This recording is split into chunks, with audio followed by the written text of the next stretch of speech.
Hi, I'm Duncan Moss, and I'd like to welcome you to my latest video blog. Today, I'll be looking at the Paul McCartney album London Town, which was released in 1978.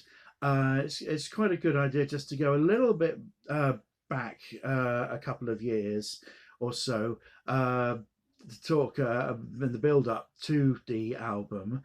In 1976, Paul McCartney and Wings, or they're just known as Wings, had tremendous success with the wonderful album Wings at the Speed of Sound, which had sold all over the world with two smash singles, Let 'Em In and Silly Love Songs. That was in 1976, during the very hot summer that we had. Um, then what happened was at the end of 1976, we were treated to a triple live album, Wings Over America, uh, which had a lot of the songs from Wings at the Speed of Sound and previous Wings hits, which sold very well, and had a little single taken off it, Maybe I'm Amazed, which I only just made, I think, barely made the top 40. It didn't sell particularly well, but the album did very well. And 1977 started off with Paul McCartney and Wings making starting work on a new album, which would eventually be called London Town. They planned to do extensive touring over right through 1977, but then they had to take that put that plan aside because of some under the nicest circumstances, because Linda, Paul's wife, found that she was pregnant, and towards the end of the year, she gave birth to James. So they had to put live performances very much on hold, and go slowly at a much slower pace with the album. So they started recording in February 1977, and those recording sessions finished 11 months later in January 1978. During that time, well, towards the end of the recording, Jimmy McCulloch, I think the Wings rhythm guitarist, and drummer Joe English left Wings.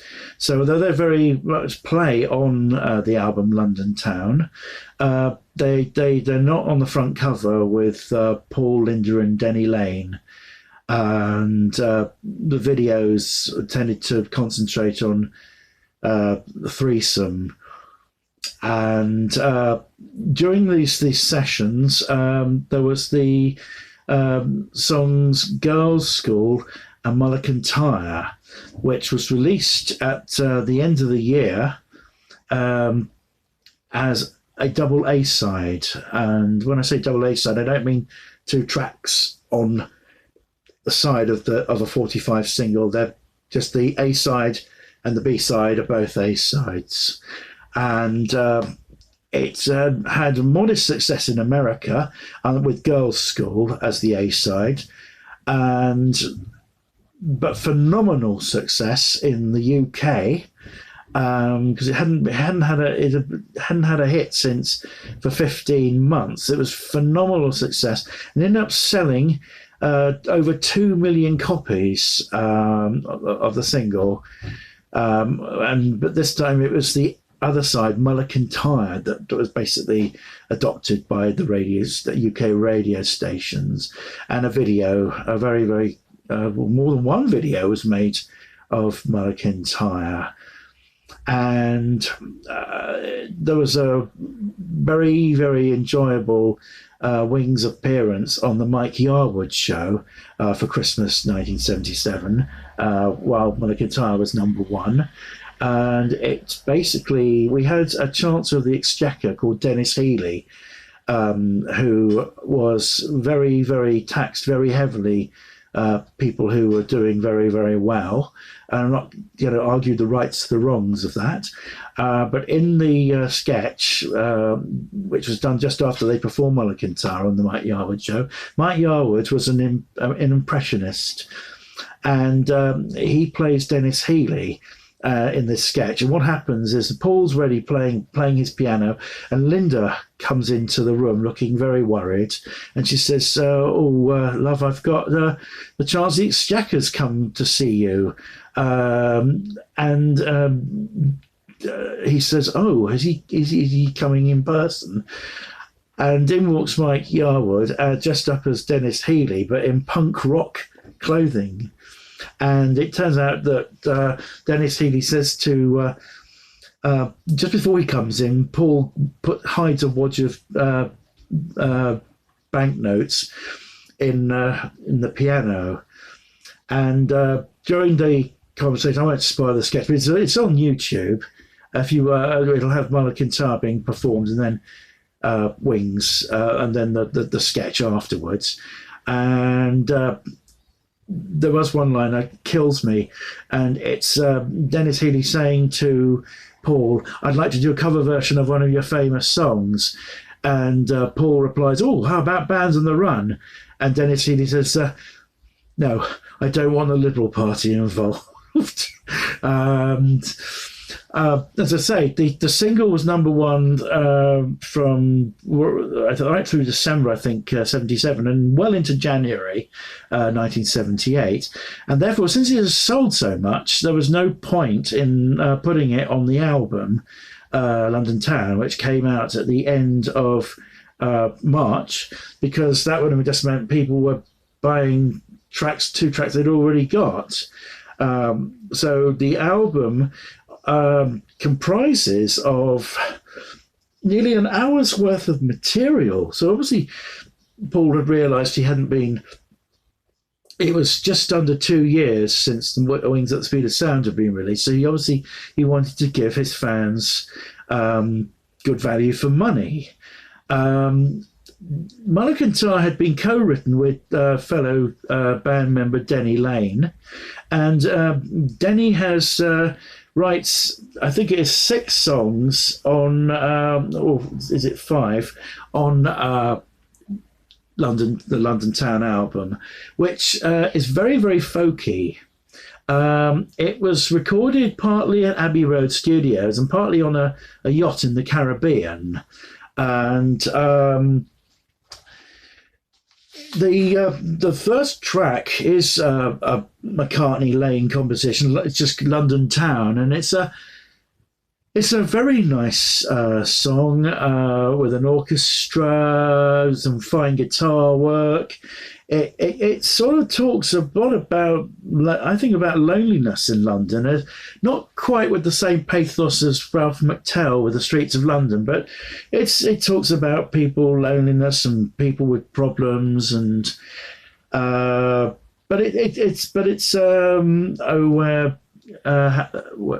says that one of the lyrics, where did you go? Somebody somewhere has to know. But it is a lovely song. It was, in fact, the 3rd single from the album, but it didn't chart. The second track is a rocker, Cafe on the Left Bank. We've left London now. We've gone into France. It talks about people watching Charles de Gaulle make a speech on televisions, and either in a park or somewhere. It's a good track, very very rocky. It just shows what a versatile musician Paul is, and the album has a very, very strong folk influence, which I'm sure that, and I think it's the album that Denny Lane had the most influence over Paul. The 3rd track is I'm Carrying, which is a beautiful ballad with an orchestra, and it is George Harrison's favourite track on the album. It was apparently being very seriously going to be considered to be a single, and I'm sad that it wasn't. Um, I think it would have been very good as single number two.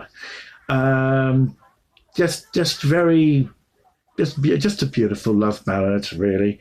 Then we've got a medley, "Backwards Traveller," which is quite a jolly pop song, followed by an instrumental called "Cufflink."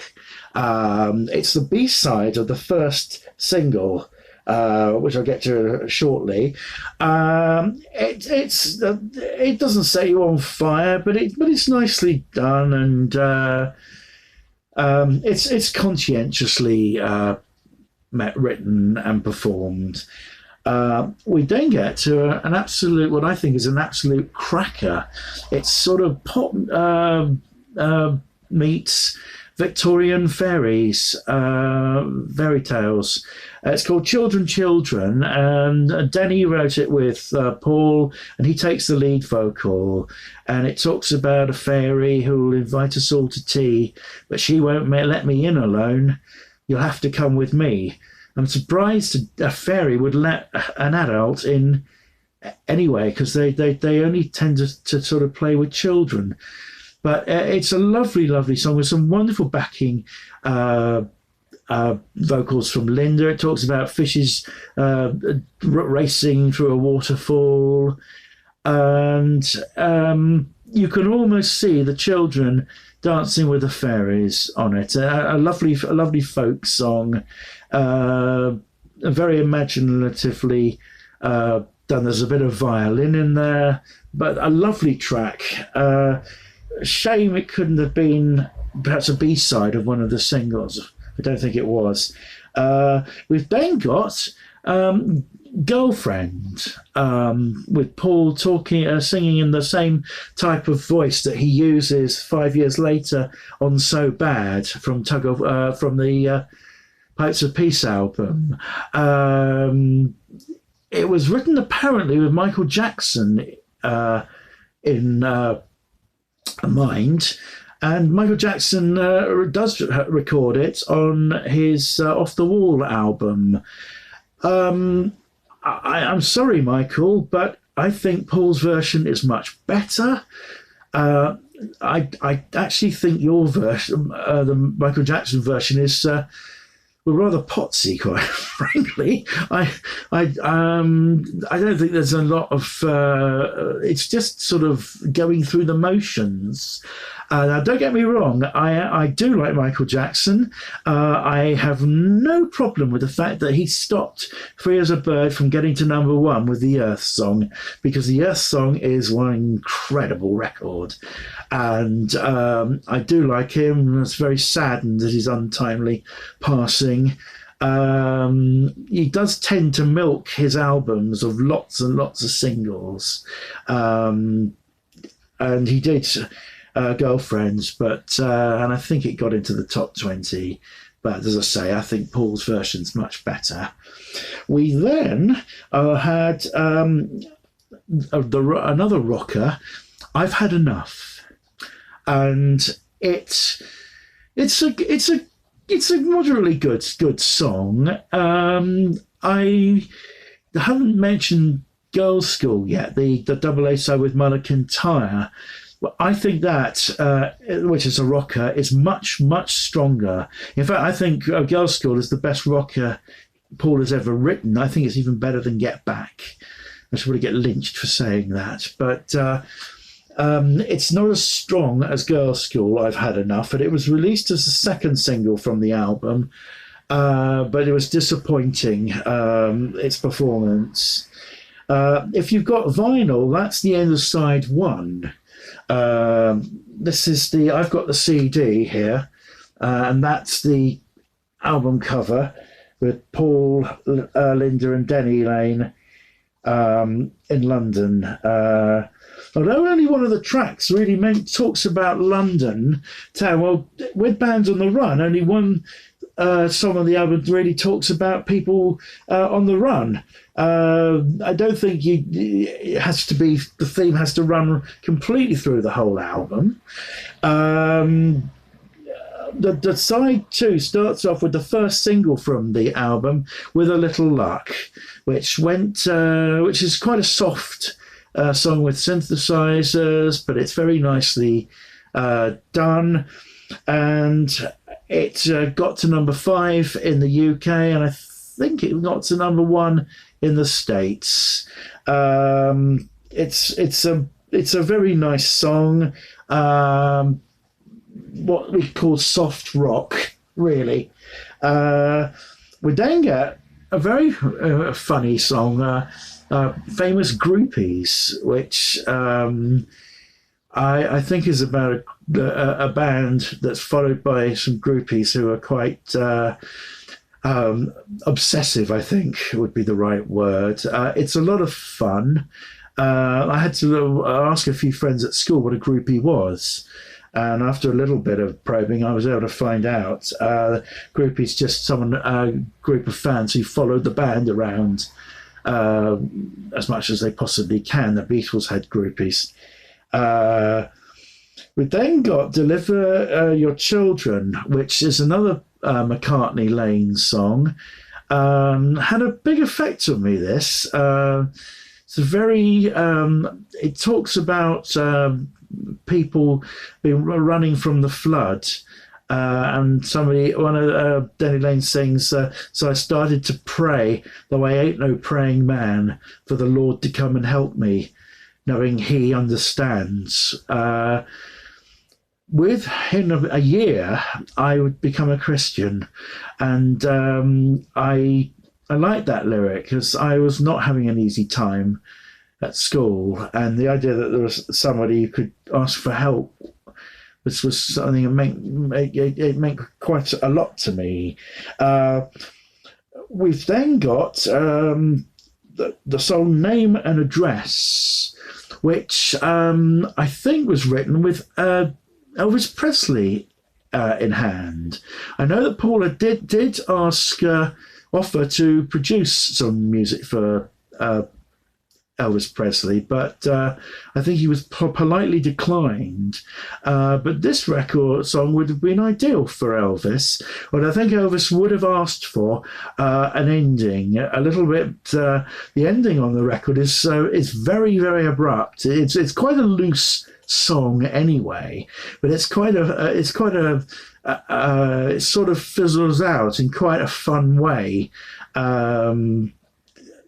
But I think Elvis, had he recorded it, would have asked, would have demanded perhaps a slicker ending. Sadly, of course, as the album was in production, August 1977, Elvis left us, and so that would never happen. So him recording that song never happened, which is a shame to lose a great icon in the music industry.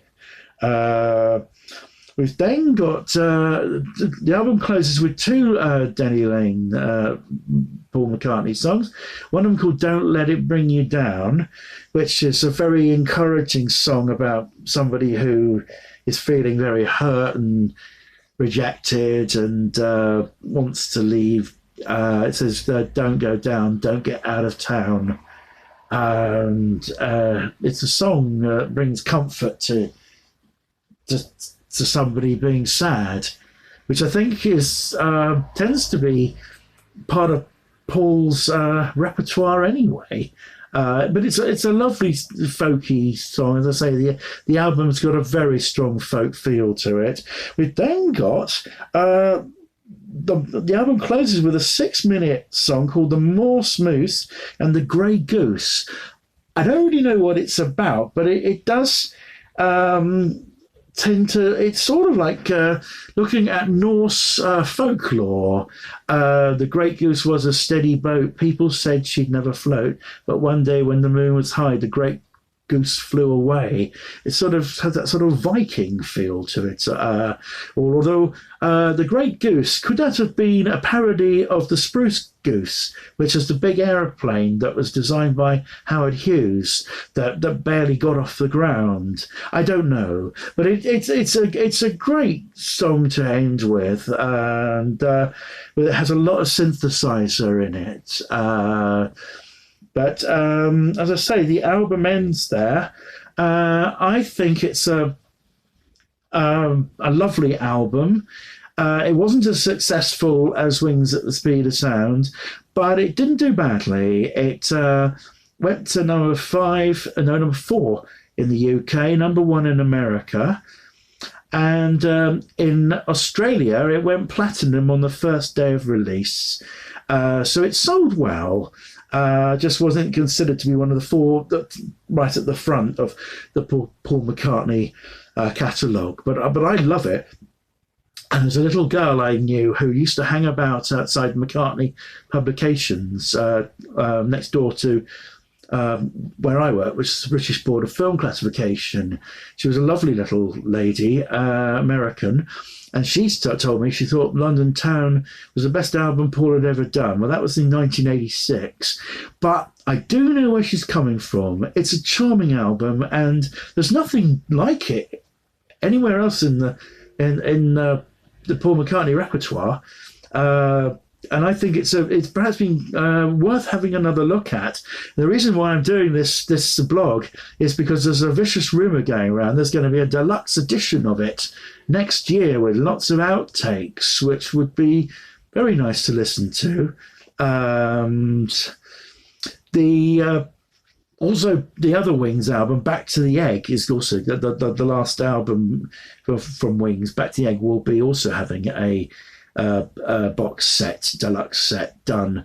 We'll have to wait for those. At the moment, there's quite a lot of more McCartney stuff out. There's a new book about called Volume 1 Legacy, which looks very interesting. Plus, there's that, is that 80 singles box collection? That's £600. I don't think I'll be getting that, but I might just go treat myself to the book. I've always admired Paul and Linda very, very much, and Denny Lane as well. And I remember that summer of 1977 reading an article, I think it was in the Sunday Express, by Linda McCartney saying that the last 8 or 9 years had not been easy. And I remember reading that she said that Paul, as well as writing the song Mary Had a Little Lamb, he'd also written lots of other children's music songs too, some of them based on nursery rhymes. And she said she wasn't sure whether they'd ever get recorded. I just remember that. But she came across as a very down-to-earth lady, very nice, and she's been the inspiration for Paul for so long. Sadly, no longer with us, but I think she was very down to earth, and as I say, I probably digress, but Linda's my hero, just like Paul, and that was 45 years ago that Mulligan Tower was number 1 in the charts, and the album London Town will be 45 years old at March, I think, the 31st next year, 2023. And I hope you've enjoyed the blog. I just felt it was the right thing to do to review this album. And as I say, it's well worth a look. You don't have to buy the deluxe edition. You can buy the conventional release. But as I say, it's a lovely album, and it's well worth getting, or at least listening to. And if you like this video, you can. If you haven't already done so, please click the subscribe button and the like button. And if you don't like my review, you can always do the other one. But it's coming up to Christmas. So I'd like to wish Paul McCartney, Beatle fans, and fans of everything that's made with taste. I'd like to wish you all a very Merry Christmas and a Happy New Year. As I say, have a good Christmas. Okay, God bless. Bye.